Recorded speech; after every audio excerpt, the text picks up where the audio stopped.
Hello, hello, hello. We have a new chapter of One Piece. This is 998. We are only 2 chapters away from the big 1K 1000. That's right. After over 20 years, One Piece is going to reach 1,000 chapters, a historic milestone that very, very, very, very few series have ever reached. And it's still going strong! Oh my gosh, I cannot wait to see what happens in the legendary 1000th chapter. I'm curious how they'll build up to something that has like a big world-shaking revelation in terms of the lore or some big climax within the battle. I have no conception of the battle against Kaido ending in time, so I don't think we're going to get an ultimate climax there, and anything short of that doesn't seem worthy of the 1000th chapter title. So I think instead we're going to divert ourselves to maybe like a flashback that could contain some huge revelation, or some other investigation into the fundamental questions of the series. What is the One Piece? What is the Will of D? What had happened in the Void Century? What is with that big hat in the basement of Marijois? What the heck was with that person who sat on the throne and made the 5 Elder Stars bow to them? Why was there a big egg on Goldie Roger's ship? We don't know. We're going to find out. Here is a cute shot of Eneru kicking back and listening to music with a cat. Bliss. Alright. This one is called Ancient Types. I assume that's referring to the ancient type devil fruits that Page 1 and X-Drake and several others running around this arc have access to. Onigashima is flying! That's right, Onigashima is flying now. Kaido just lifted it up with the draconic power to manipulate storms. And Marco the Phoenix is here! Whose side is he on? Not yours, losers. You really think Marco the Phoenix is going to ally himself with Kaido? Chopper is running around trying to make a cure, but I thought this would happen, that Marco's flames of rejuvenation, Marco's healing flames that don't burn, but just kind of just do whatever he needs them to, would be the perfect counter to the frozen Oni plague that they've been battling against. It looks like this is the case. Does it feel hot? I'm burning, but I don't have burns. Fire's at just the right temperature to hold back the virus. Okay, the other mink doctors that came along, that we saw way back on Zou, are working with Chopper to produce some antibodies and stuff.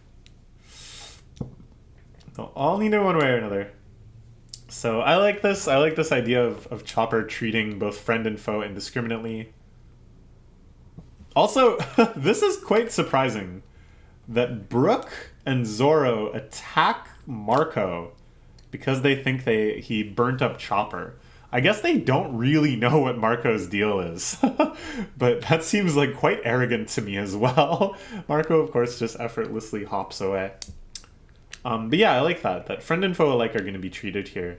It just has a nice kind of distinction of the virtuousness of Chopper versus this really depraved state of wanting to save themselves that everyone else is in. Phoenix Pineapple. Is that like a pineapple? It burns, but it's actually not that hot. I can feel the chill melting away. Their consciousness is returned. The demonic nature is fading. Their body heat back up like he said. They run into stamina, they'll turn right back into those monsters. Okay. Queen is, of course, very pissed off. You know the enemy isn't gonna bother saving you. Oh, you think so? No. Okay, Chopper producing more antibodies. Sure. Got a handle on the situation here. Fly up to the roof. I'll fly you up to the roof if you want. Too many slumming against these no-names, huh? Okay, but the other samurai are gonna keep the Tanuki safe. Apu is rampaging. But X-Drake coming to their aid. So many different betrayals. So many different times, X-Drake. But in the end, he is on the Straw Hat side. At least you've got a talent for picking the winning horse. Badass. Oh, badass. Okay. So it seems like everyone is going to be congregating on the roof soon. Perhaps we will be in time to actually have a very climactic showdown with Kaido, but I really, really hope it's not rushed. I really hope Kaido has many chapters of back and forth, revealing all of his secret moves, all of his techniques, all of the powers of a dragon. The Straw Hats, having to try all sorts of different things to get an edge. Okay. Yes, that's right. Sanjirana ran off. Got himself kidnapped by the big Noburopi woman. Okay. Yeah. Luffy is like, yeah, okay, that's plausible. No. Same is true for this floor. Need one of us to stay here. Make sure there's an opening. Keep going, Luffy. Okay. So everyone is kind of congregating upwards, but then they're also coming up with these excuses to like deploy people.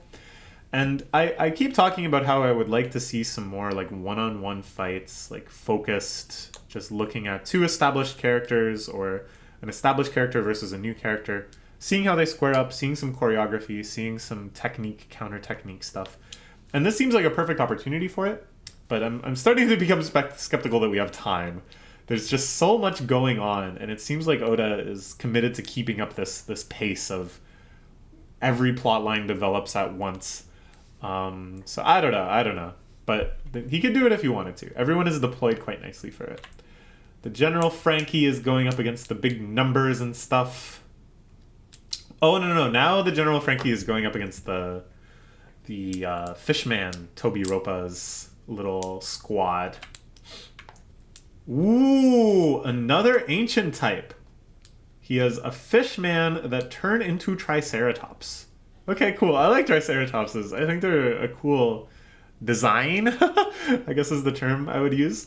A disappointing thing, and this is always the case with dinosaurs, its big frill looks like super intimidating, right? And it probably was for like intimidation.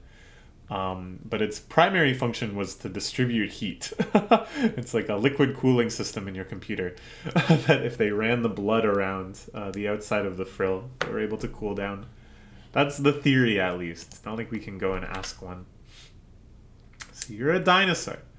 Most powerful kind of animal that ever existed. Okay. Oh, she's a... What's that thing called? A Noburopi? The thing that can extend its neck indefinitely. I don't know if that's like a fruit she has, or if those things just exist in the world of One Piece and she's one of them. Or maybe she's an extreme version of the long neck tribe that we suspect Gecko Morio was part of. But yeah, either way, Sanji is in very rough shape right here. Oh my gosh. Amazing shot here. Black Maria, the spider fruit ancient type Rose Amigale Gravogli model. I guess that's some sort of big ancient spider that they know about. But yeah, all sorts of yokai and stuff gathered around her. Terrifying shot. I love it. Gotta get out of here. No matter which way I look, women. Is this place heaven? Okay, I really like that. What is wrong with this guy? Oh man. So is Sanji going to finally fight a woman? Are we going to have an Ainz Lobby-esque mix-up of the fights? Are we going to have other crazy things make all of these fights irrelevant in the first place? I don't know, but they're setting up some good ones here for sure. I want to see a robot fight a Triceratops, that's for sure. Ooh, it's the Big Cat Cafe. I really love too, this is something that One Piece is quite good at, having these like in the enemy stronghold raid arcs, that the various generals and subordinates and stuff of the enemy's army seem really well set up and established, that they actually hang out in these locations. They've been tailored to their personalities and to their lifestyles and stuff, and then go in and fight them on their home turf. So this guy's called Who's Who, which I think is another card game. Up here we have a sign that says Neko Cat. It's the Big Cat Cafe. Do you stop picking on my subordinates? Have a little pride, former warlord of the sea. Prefer my more prestigious title, helmsman of the Straw Hat Crew. Ah! That doesn't matter. Maybe if I see your face, I'll recognize you. Too bad you'll never see it. Okay, this is fun. And also just these character designs, man. These back-to-back spreads, I think, are so fantastic.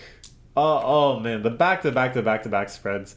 Just like the setting of them, the focal point, this whirlwind of potential battle unfolding around our protagonists. And look at all the character designs in here. Look at them. There's this guy that looks like he's Jigen out of Lupin the Third, smoking a cigarette and scowling. There's this like sexy cat thief up at the top next to Who's Who. This is fantastic. And of course they all have these ancient type fruits that's super hype because you know they're powerful. You want to see how do the Straw Hats at their ultimate levels of power stack up against them. So good. So good. I'm so excited. I just really hope we get a chance to really see these fights.